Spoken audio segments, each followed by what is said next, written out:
take this off, or you want me to? No, you should leave it. All right. He has his own hat with his name on it. Nice.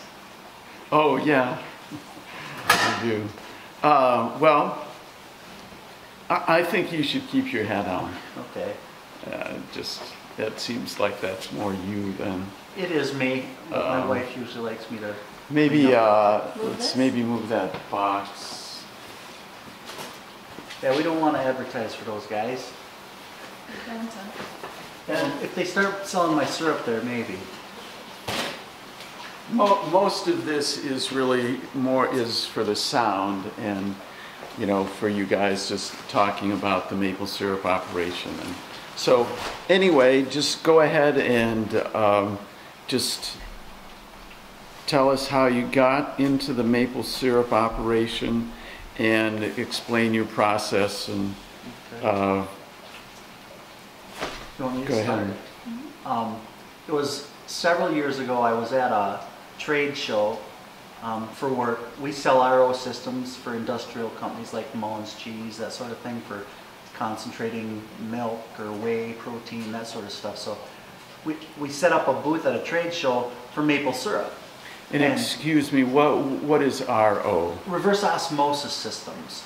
So we were starting to build smaller systems for maple syrup producers, and so I was at this trade show, and this guy come up to me and says, "Hey, do you drink alcohol?" And I said, "Well, I'll have a glass of wine from time to time, sure." And he said, "I got it, something I want you to taste." So I rolled over to his booth, and he pulled this little glass bottle out and poured me and my friend a little cup, and I tasted it, and it was, wow, he had made wine out of maple syrup.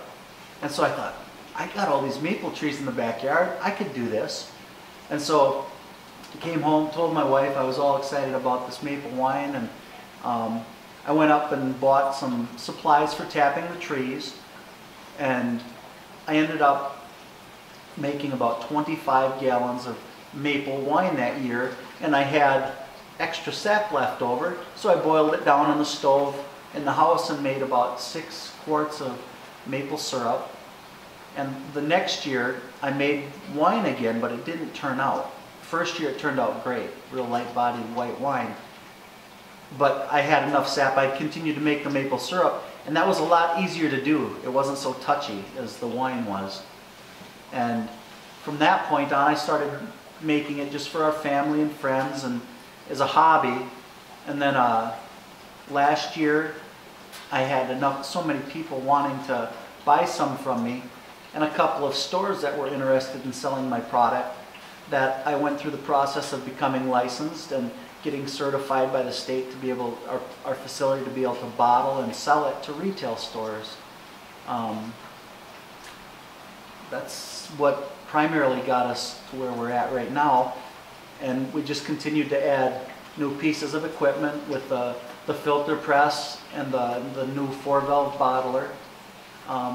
We also bought some equipment to make maple sticks.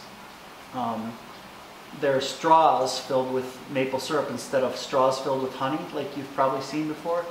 We make these, and we've got a number of stores that buy these bulk from us. But we bought the equipment to produce those, and we also bought that piece of equipment you see wrapped up over there. That's a maple cream machine, and that'll allow us to make about 3 gallons of maple cream at a time. And there's a number of stores that are looking for that, that are looking for that product this year.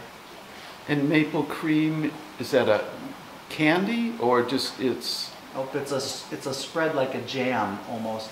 If you've ever heard of whipped honey, it's whipped maple syrup. So. They say it has the consistency of peanut butter, but it's pure maple syrup, nothing else added to it. Yeah. So And Chris, what part do you play in the operation? Currently, I like to work on the details. I like to make sure the bottles look nice and that they're properly bottled and sealed and they look good. And like I said before, I don't like to take risks, so whenever Mitch has a new idea, I tend to be the one who says, let's slow down a little bit and really look at all the details of this before we dive into something. And then the girls and I we're a lot of Mitch's arms and legs since he's not able to do a lot. And could you tell me just a little bit about the helpers and your family situation and the girls? Sure. The girls are wonderful helpers. They help us set up every spring, and they help us collect sap, and they help us bottle. We bottle like throughout the year. Whenever our stock gets low, they help with that. They help us put everything away at the end of the season. And you've got, just give me sort of the basic facts about your girls, how many you've got and their ages and Sure. names and et cetera. Yeah. Okay, we have 4 daughters, and our oldest is Abby. She's 17. Our daughter Abby's 19. That's okay. Abby's 19. Our daughter Adele is 17. Autumn is 15, and Alana's 12. And they all help in the business, right? Mhm. Yes. In Help fact, gather. our daughter Adele and I, we worked on creating the labels. She helped us with the design, and my sister-in-law, who's in Chicago, who's a graphic designer, she helped us fine-tune the design too. So she helped me with that. All of the girls have helped with the sales aspect, where I would go out on a sales call where I'd find a customer that wants some syrup, and then I would call some surrounding towns, and Autumn and Alana and Dell and Abby all have been out on sales calls, learning how to interact with people and approach people with a good product. And how many gallons do you expect to make this year?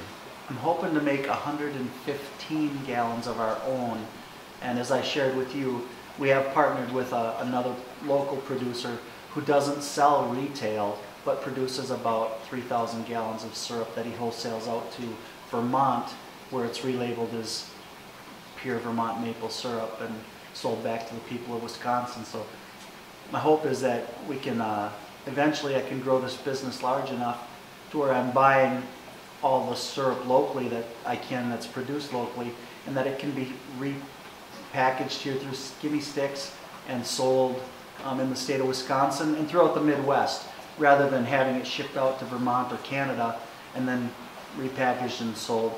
Just keep it local if we can. Okay. And could you just walk us through the process of collecting sap and making maple syrup, and how exactly you do, how your operation runs? Sure. When things start to warm up a little bit in the spring, usually the first weekend in March is the time we go out to put our taps in. And so we gather up all of our tools, taps, bag holders, and we usually buy another couple cases of bags, and we put all that together, and then Chris and the girls will go out into the woods and tap the trees. You want to tell them how exactly you do that, what you look for, that type of thing, or? We look for, we usually tap about waist to chest level, and we'll look for a part of the tree where it's at least 6 inches away from a previous drill hole. You don't want to be too close to those. And then we'll look up the tree to try and find a place where there's a nice bough coming up above us, because then that usually means there will be a lot of sap volume going through that area. And then we usually try to put them on the south side of the tree, the southwest, southeast side of the tree. That's the part that warms up first, so you can get more sap that way. Yep. And once that happens, then we've got 3 large food-grade plastic totes. We bring those out into the yard, and we fill them up with water about halfway, and then we've got that large pump that you saw out there. Pumps 150 gallons an hour, but we just use that to recirc through and clean the inside using a little vinegar or a hydrogen peroxide solution, and then we let that out into our driveway and let them air out and dry. And then we set up our gravity feed tote, which you had had some video of, which we run it through this PVC pipe to the cooler, where it is filtered for particulates. It pulls out the leaves and the sticks and the moths, the bugs that get caught in the bags. And your filter material? It's a brand new tube sock. Every year we'll have a set of tube socks that we'll go and buy, because it fits over top of that PVC pipe so well. And we tape it on there. We'll usually change that out daily or every other day, depending on how long we're boiling, and put a new sock on. It gives a true meaning to the word sock filter. But then from the cooler, once that's full, we've got a little valve that we run to our evaporator that I set to feed into my evaporator about 15 gallons per hour. Since my evaporator is evaporating off about 15 gallons of water per hour, it keeps the boil nice and level, so you get a good consistent boil throughout. And it also gives me an opportunity, if I need to go in and take a nap or manage some phone calls for work, I can do that. But once it's boiled down into syrup, we usually end up with about 8 or 10 gallons at a time from a full tote.